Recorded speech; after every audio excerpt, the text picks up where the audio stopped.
In late 1970, Jimmy Page sat alone in a country house in Hampshire called Headley Grange and played a guitar arpeggio so quietly he was worried about waking up the rest of Led Zeppelin.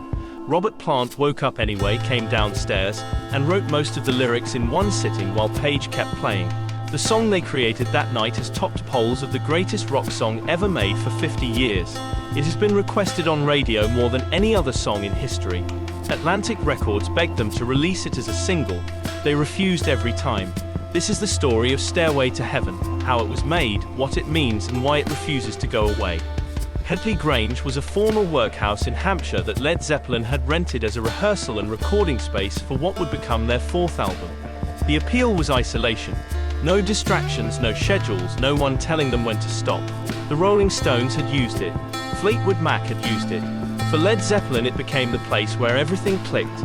Page had been developing the opening guitar figure for some time, a descending arpeggio that moved through a series of chord changes with a medieval, almost baroque quality. He had been influenced by Bert Jansch and other British folk guitarists, but what he was reaching for was something that could transform across its duration. Something that started in one place and arrived somewhere completely different 8 minutes later without the listener noticing the journey. He played it alone that evening, very quietly on an acoustic guitar, building the structure piece by piece. The rest of the band were asleep. The house was silent. He has described those late-night sessions at Headley Grange as some of the most productive of his career. No pressure, no audience, just the music developing at its own pace. Robert Plant has given a number of accounts of how the lyrics came to be written, but the consistent thread is this. He came downstairs, heard Page playing, sat down with a notepad, and the words arrived faster than he could write them. He has described it as one of the rare experiences where the lyrics felt less composed than received, as if the song already existed somewhere and he was simply transcribing it. The lyrics are deliberately mysterious. A woman who believes that everything can be bought, a stairway, a piper, signs on the wall. Plant has resisted definitive interpretation throughout his career, saying only that the song describes a journey of self-knowledge and that the meaning is different for everyone who hears it. That openness is part of why the song has lasted. A lyric that means everything to everyone means something different every time you listen. What Plant achieved in that sitting was something rare. A lyric that sounds ancient even though it was written in 1970. It has the quality of a folk ballad or a myth.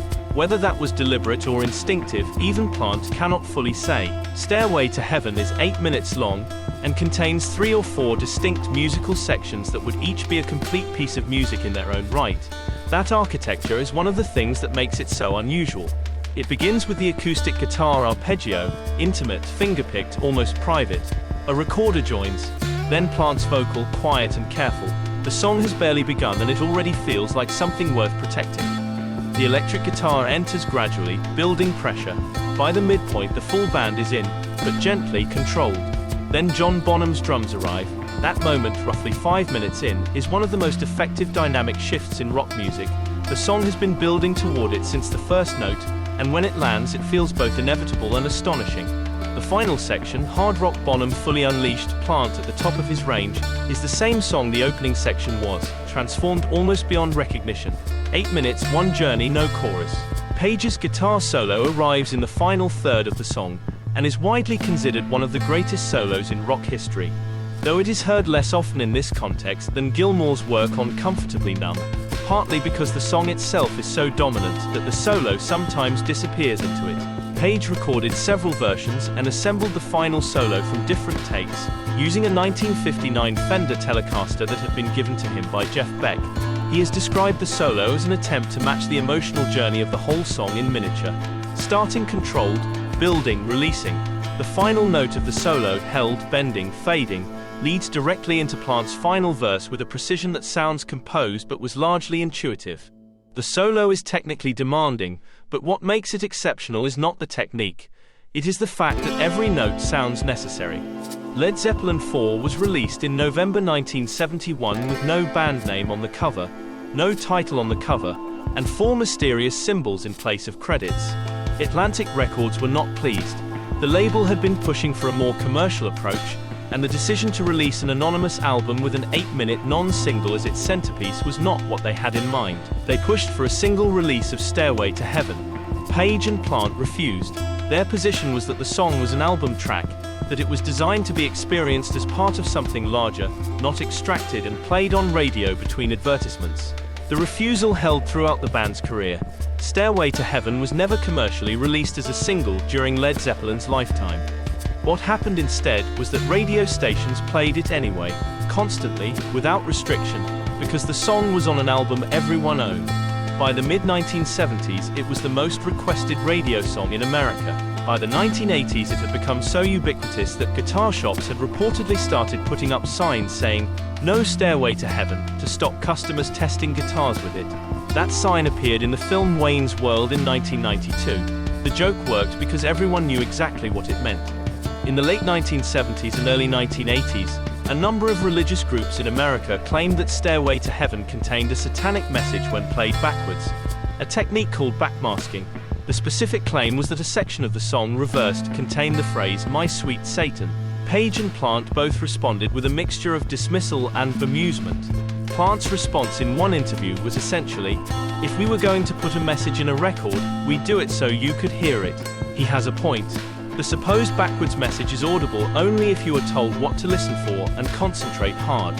The human brain's tendency to find patterns means that almost any recording, played backwards, can be made to yield something that sounds like words if you want it to badly enough. The controversy did more for the song's mythology than any marketing campaign could have. A song that was already legendary became also transgressive. The backlash only deepened its cultural footprint. Stairway to Heaven occupies a peculiar position in rock culture. It tops greatest song polls with a consistency that no other track matches. And it is also the punchline of the joke in Wayne's World, the song so overplayed that serious guitarists refuse to touch it. Both things are true at the same time. The song's ubiquity is a consequence of its quality. It got played everywhere because it was genuinely extraordinary, and people kept requesting it. And that ubiquity eventually made it the symbol of a certain kind of classic rock earnestness that later generations found easy to parody. Plant has said in recent interviews that he finds it difficult to be objective about Stairway to Heaven because it has been so many things to so many people for so long. He wrote most of it in one evening in 1970 as a 22-year-old. He is now in his mid-70s. The song is older than most of the people who love it most. Here is what makes Stairway to Heaven genuinely remarkable.